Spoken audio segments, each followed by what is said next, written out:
Good morning. So today I am joined by my sister, Emily, who is currently studying Japan.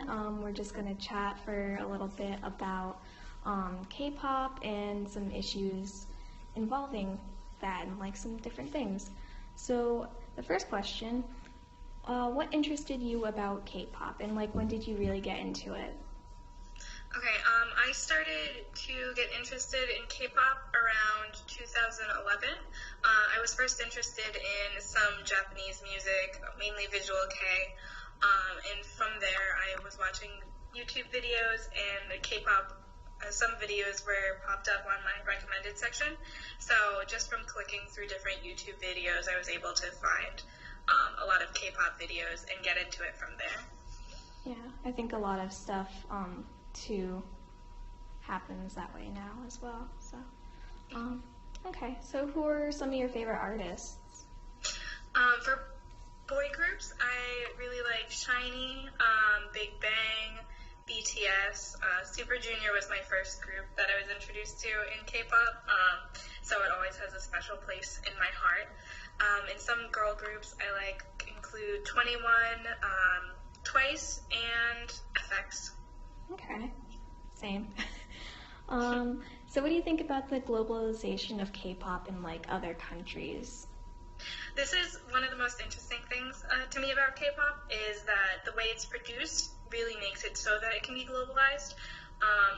So the way that K-pop is formed is with a certain set of sounds and stuff that make it very poppy, so that it's well distributed across the globe, so a lot of people will get interested in it, and it also uses a lot of English to try and reach other groups as well.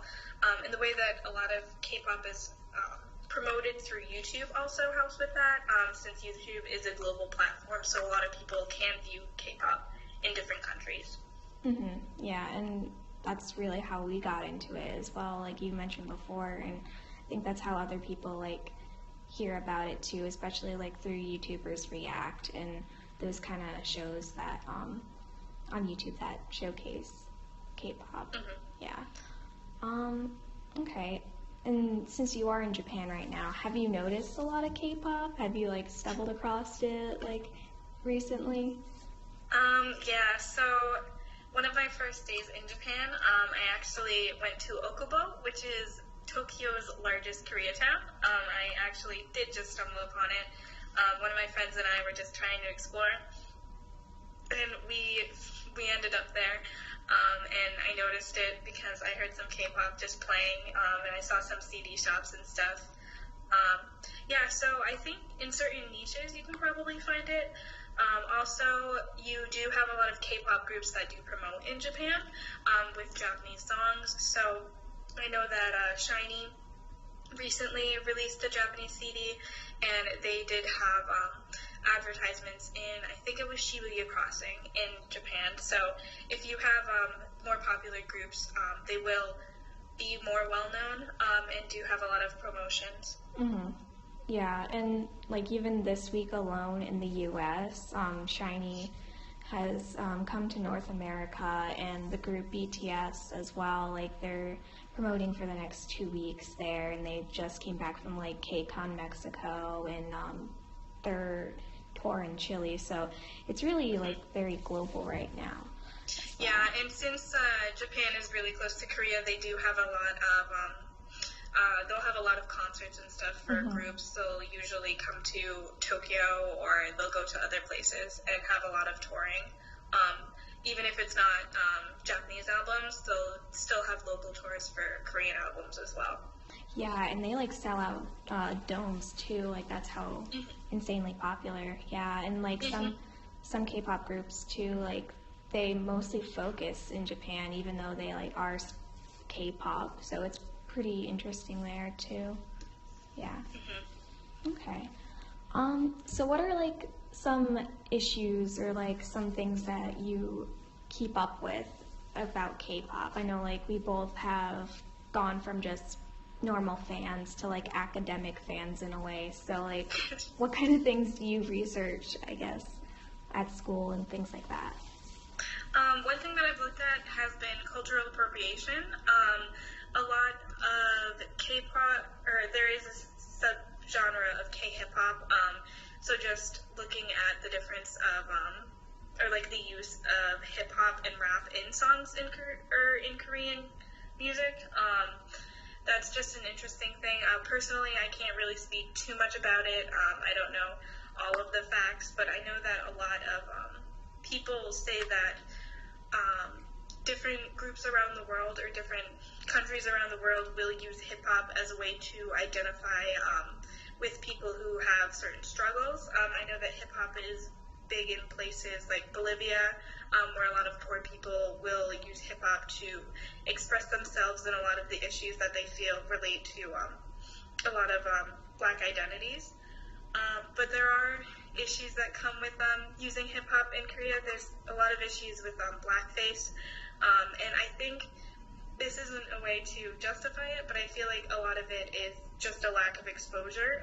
Korea and a lot of Asian countries are very, they don't really have much diversity within them, so I feel like these issues might not be as known or as talked about as they would be in other places like America, where there is more diversity and representation.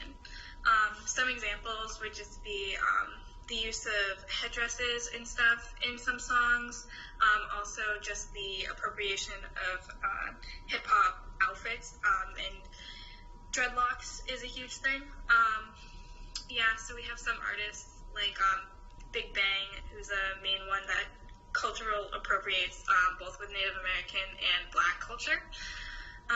So that's one big issue that I find. Mm-hmm. Yeah, you mentioned like Black hip hop culture, but like also the Native American culture, like you said, like headdresses being used, and also like certain like vocal bowls, I guess, like certain like not like chanting, but like different sounds that are predominantly used in like, or predominantly Native American as well. Yeah.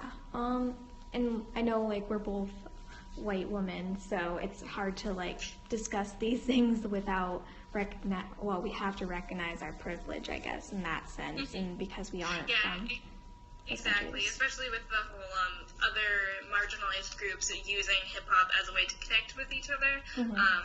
That some people might think of that as appropriation, but personally, as a white person, I really can't judge whether or not that is appropriation, because I'm not a marginalized person based on my race. Yeah, no, certainly. Okay, so what do you think like about the racial divide in Korea? I know you mentioned like people do blackface there and like they're just not that exposed, but what do you think of like biracial artists just in general, or like people who have like tanner skin? I know that's an issue mentioned again and again, and like whitewashing with artists. So what do you think about that? I feel like it's an issue that isn't really talked about much. At least I think it's not talked about much among Korean artists, but I feel like with the push of globalization, a lot of other countries and stuff are pushing back on some of these issues. I know that, especially if we go back to the cultural appropriation, one of the members who used the headdress from Big Bang, a lot of people commented on it. He posted it on Instagram, and he removed the photo. So I feel like with the racial divide, as you get more and more people listening to K-pop, there will be more exposure to that, and things will become more open and accepting.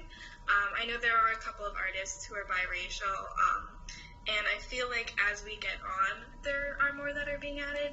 One big issue that is in with K-pop is whitewashing, and so whitewashing, a lot of the times it's just taking photos or videos and making the members look lighter.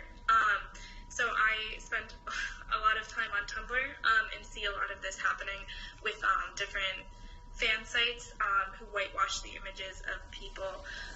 So this can be detrimental to a lot of people who do have darker skin, just because when you see people who look similar to you, it makes you be able to imagine yourself in situations. This has a lot to do with cultural appropriation as well. So just when you get a certain stereotype only being portrayed, or you get a certain style of beauty only portrayed in the media, a lot of people will be have self-esteem issues because of that. So I know Kai, who's a member of EXO, he has darker skin and he does a lot of advocating for it. But some people do prefer to just have lighter skin, and a lot of people will whitewash photos and stuff. Mm-hmm. Yeah, no, certainly. And like you were talking about, like connecting with people, like even in America, like Asian Americans aren't very well known on television. We have like 2 shows right now in the U.S. So I think because K-pop is so globalized, like seeing other like artists that are tan, like not even like biracial, it just and like them being whitewashed is a big issue because they can't like identify with them, right? Like they might think they have to like buy these like skin lightening products and stuff like that. And I mean, like light skin is very valued over there, so yeah. Yeah, definitely. This all I feel comes back to a lot of the cultural appropriation and stuff. Asian Americans are the second most, or I guess the second group that aren't represented, or Asians in general are just not represented in American television and stuff. The first being Native Americans, who are very much not represented, but Asian Americans would be the second after them. So yeah, you do have a lot of issues of just without the representation, or if you do have representation, it's not good representation. So that causes a lot of issues as well. Yeah, certainly. And I know like it's a little bit before our time, like switching topics, but what do you think about like the quote unquote slave contracts, especially with SM Entertainment? I know that they have a lot of issues with artists in trying to nullify their contracts. Okay, so slave contracts, I guess for basic definition, as a lot of people view that the contracts in the Korean industry, or the K-pop industry, just are very, I guess they have a lot of stipulations with it, and it leads to a lot of members of groups being exploited, having to work long conditions or long days in unfavorable conditions, or just not having ideal circumstances, especially with like living or performing and stuff. I feel like I think as time goes on, a lot of people are pushing back against it in the industry. There's the group EXO, who's had 3 members leave, Yeah. All of whom were Chinese members. They left because of their contracts being too restrictive, and also because of poor treatment they had in the group. So I know that there are more people who are willing to push back against it, but whether or not they're actually being able to win these cases and stuff, I think 2 of the members, when they sued for it, they ended up losing, and they had to pay the fees for that. I think only one of them won his case, maybe, or maybe not any of them. So I feel like it's just a lot of them are being stuck in these circumstances, but I hope that as time goes on, they'll improve. I think it's just putting the awareness to these circumstances will let more people see how they're unfair, and then hopefully advocate for better circumstances as well.